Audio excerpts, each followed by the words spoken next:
आप बोली थी कि हम तुमको बेटी बना के रखेंगे, अगर कोई नहीं रखेगा तो आप आज आपका बोली कहाँ करके गया? उसको छोड़ दिया, क्यों? लड़के क्या अपनी अपनी इस्तेमाल करने की चीज समझ के रखे हैं लड़की? नमस्कार दोस्तों, काजल का प्रकरण लगातार चल रहा है जिसमें काजल का पति धनंजय जो पुलिस वाला होता है और वो दूसरी शादी कर लेता है कुछ ही महीने के अंतराल पे, 3-4 महीना कह ले। और ये खबर लगातार चल रहा है, पुलिस महकमे में भी इस खबर की जानकारी है। बावजूद इसके काजल का ये आरोप है कि उसके पति की गिरफ्तारी नहीं हो रही है और लगातार काजल थाना का दौरा कर रही है, थाने जा रही है। आज सिटी एसपी से भी मिली है और क्या बयान हुआ है, साथ में सामाजिक कार्यकर्ता जुड़ रही है प्रिया सिंह, जिसका बयान आपको मैंने सुनवाया था। क्या मामला है, इन्हीं से जानेंगे। काजल जुड़ रही है और प्रिया सिंह। प्रिया जी, मामला आपने देखा है?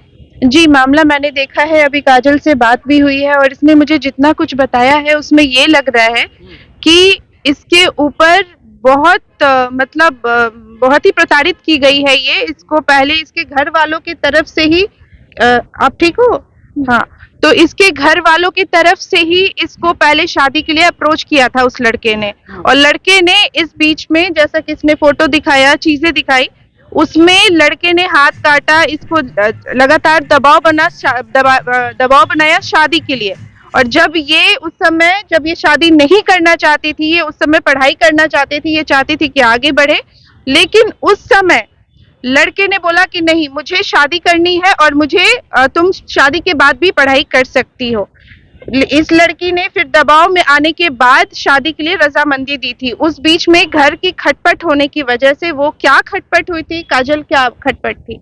जब वो क्या हुआ कि मेरे ससुर जी जो होते हैं, उनको पापा हम बोलते हैं जी। हाँ, मेरे ससुर जी डेट कर जाते हैं 5 जनवरी 2022 को। तो उस टाइम हम उनके घर पे नहीं जा पाते। जिस दिन मेरे पास ससुर डेट करते हैं ना, उस दिन हम नहीं जा पाते, काहे कि वहाँ पे मेरे घर वाले जो है कुछ लोग, दादी ये सब बोलती है कि नहीं जाया जाता है, अभी लड़की कुमार है, जो नहीं जाया जाता। और कुछ मजबूरी भी थी घर का, मेरी बहन अकेले थी और वो प्रेग्नेंट थी और हम 2 बच्चा को देख रहे थे, इसी कारण हम नहीं गए। इसी बात को लेकर ना उसकी बहन सब बोली कि जो लड़की ये काजल है ना, वो सिर्फ अपने पति से प्यार करती है, यानी कि किशन से प्यार करती है, और इसी कारण वो नहीं आई है इस समय में। इसी बात को लेकर उन लोग के मन में क्या हुआ क्या नहीं हुआ, हम दोनों के बीच में दूरियां बनाने लगे कि मतलब ये लड़की है, इसको सिर्फ लगाव है अपने हस्बैंड से और किसी से लगाव नहीं है, जब मेरे ससुर डेट करते हैं। इसी बात को लेकर काजल, आप परिवार में, एक सेकंड मैं पूछना चाहूंगी कि काजल, आप मेरे को ये बताओ, उस लड़के ने आपको शादी के लिए खुद बोला था?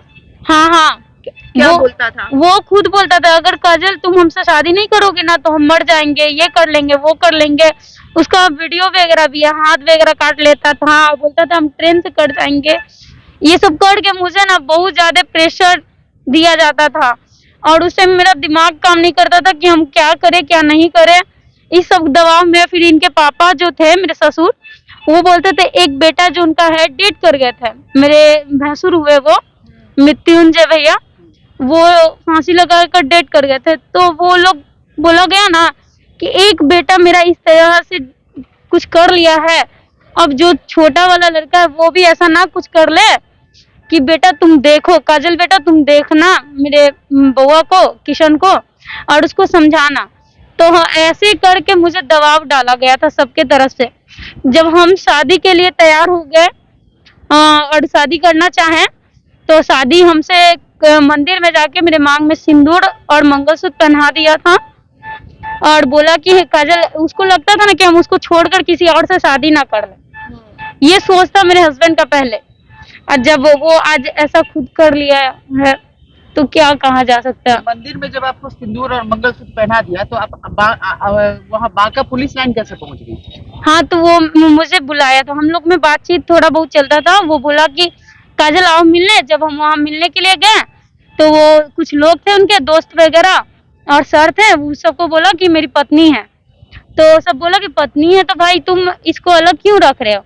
तो परिवार वाले नहीं मान रहे हैं सर, तो कैसे इसको ले जाए? तो वहाँ पे हम सब बोले ना कि जाओ तुम सर से बोलो ये सब बातें। और मेरे पति भी बोले कि हाँ हम काजल शादी कर लेंगे, एकदम खुशी खुशी बोले हाँ हम काजल शादी करेंगे तुमसे। और वहाँ का फोटो भी है मेरे पास कि एक वहाँ पे ढाबा था जहाँ पे क्या बोलते हैं चिकन वगैरह बनते हैं, वहां पे मेरे साथ में गए थे, वो फोटो है, मैं दिखा दूंगी आप लोग का। और हंस कर बातचीत हमसे कर रहे थे और खुशी खुशी से अपने मन से वो शादी किए थे। बहुत खुश। हाँ, 7 फेरा भी हुआ था। पंडित आया था? हाँ, पंडित भी था। सारे विधि विधान से शादी हुआ, हर एक रस्म हुआ था। लावा फटका जाता है, वो सारे जो रस्म होते हैं ना हिंदू, हाँ, एक उंगली वाला जो होता है दूध में, वो भी रस्म हुआ था। क्या वो लड़का खुश था इस शादी से? हाँ, बहुत खुश था, उसका फोटो भी है मेरे पास। खुश था। और फिर वो देखिए, इस पे जितने भी मैंने इंटरव्यूज देखे हैं, सब में ऐसा लग रहा है कि इसने बहला फुसला करके शादी कर लिया, या इस तरह का सीन आ रहा है बार बार। तो प्रेशर बनाया गया, ठीक है।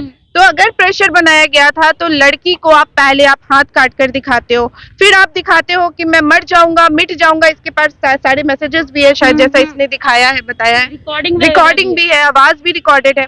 तो आप इसके ऊपर प्रेशर बनाते हो, घर वालों के तरफ से आप प्रेशर बनवाते हो कि मुझसे ही शादी करे, मैं इसके बिना मर जाऊंगा, मिट जाऊंगा। इतनी दीवानगी थी आपको इसके लिए, फिर ये दूसरी दीवानगी कहाँ से आ गई? आपने एक लड़की को पहले शादी के लिए अप्रोच किया, उसको प्रेशराइज किया, और जब वो शादी के लिए ओके हो गई तो आपने उसको दर के लिए शादी करके उसको छोड़ दिया। क्यों? लड़के क्या अपनी इस्तेमाल करने की चीज समझ के रखे हैं लड़कियों को? अब जब आप इसको, मतलब इसके साथ ये गलत हुआ है, ये गलत है, मैं इस चीज के बहुत खिलाफ हूँ। और जो दूसरी लड़की आई है, मैं उसको कहूंगी कि उसकी शादी तो ऐसे भी अमान्य मानी जानी चाहिए, बिल्कुल अमान्य मानी जानी चाहिए। इस चीज पे कार्रवाई होनी चाहिए, क्योंकि ये लड़की ने अपनी मर्जी से शादी नहीं की थी, इस पे प्रेशर बनाया गया था। अब बताओ काजल, आप डरो मत, खुल के बताओ। हाँ मैम, तब वो जाकर हम शादी किए, और शादी के बाद हम ससुराल में भी गए। जो मेरे भैंसुर थे, एकदम ना मालूम उनको क्या हुआ हमसे, वो पैसा वगैरह का हमसे डिमांड करने लगे थे कि 10 लाख रुपए ला के दीजिए ना, तब ना आप इस घर में रहिएगा, ऐसे कैसे रह सकती हैं।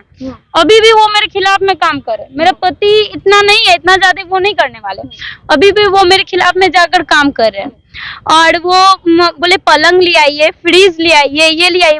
तो हम बोले कि हाँ ठीक है, हम अपने पापा से बोलेंगे और मेरे पापा सब कुछ लाकर दे देंगे। लेकिन वो मुझे घर से निकालने के लिए ना बहुत कुछ किया। उस दिन मुझे सब कोई मारा पीटा, गला पकड़ के मेरे माथा को टकराया था। उसका मेडिकल रिपोर्ट भी है। हाँ, मेडिकल रिपोर्ट भी है। उसमें कुछ केस भी हुआ था। हाँ, FIR। मेरे भैंसुर जो सूरज है, वो गला पकड़कर मुझे मारे थे, मेरे ब्रेन में चोट लगा था, उसका मेडिकल रिपोर्ट है मेरे पास। PMC हॉस्पिटल में आकर हम CT स्कैन करवाए थे, और फिर हॉस्पिटल में गए थे। जब मारपीट किया था, गला वाला छील दिया था, पूरा गर्दन करके मारा था। उस टाइम पुलिस भी आया था। तो उस टाइम हम कुछ एक्शन इसलिए नहीं लिए थे कि मेरा शादी बच जाए। हम अपने पति के साथ में रहना चाहते थे।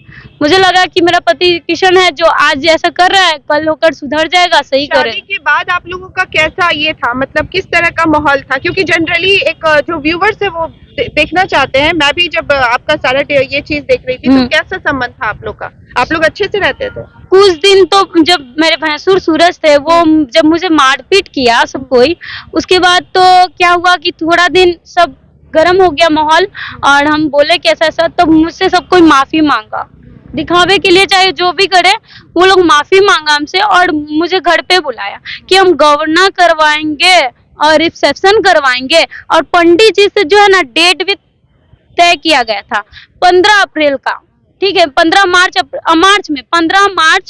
2023 में, ठीक है, जब मेरा शादी हुआ था। तो वो गौना का जो है ना डेट, वो भी मेरे पास है। और मेरे जो भैंसुर है ना, वो मेरे पापा से बातचीत करने लगे थे कि हम गौना करवाएंगे, हम लड़की को रीति रिवाज के साथ लाएंगे अच्छा से, अभी कुछ दिन वहां पे रहने दीजिए। तब हम घर में गए। फिर हम 15 मार्च को, लगता है शायद लगभग 15 मार्च, होली के बाद जो होता है ना, फिर हम अपने ससुराल में गए गाड़ी से, और फिर वहां पे जाकर रहने लगे। तो सबका बिहेवियर अच्छा था, बहुत अच्छा चल रहा था। मेरी सास मुझे मान रही थी, एक बेटी की तरह बहुत अच्छा से रख रही थी। मेरे संतोष जो भैंसुर है, वो भी अच्छा बिहेवियर कर रहे थे। और इस बीच में मेरी एक ननद आई, वो कहने लगी हम इसको नहीं रहने देंगे इस घर में, इसको निकालो कैसी भी करके। वो दिनों दिन गाली गलौज करना स्टार्ट कर दी। और वही जाकर मेरे पति, रूबी देवी, केरल में, हाँ, रूबी देवी, वो गाली गलौज करना मोहल्ला में बाहर बैठकर गाली, तो हम गाली बकती थी तो मेरी सास थी ना मुझे चुप करवा देती थी, बोलने तुम मत बोलो कुछ, हम तुम्हारे साथ है ना, हम तुमको रखेंगे।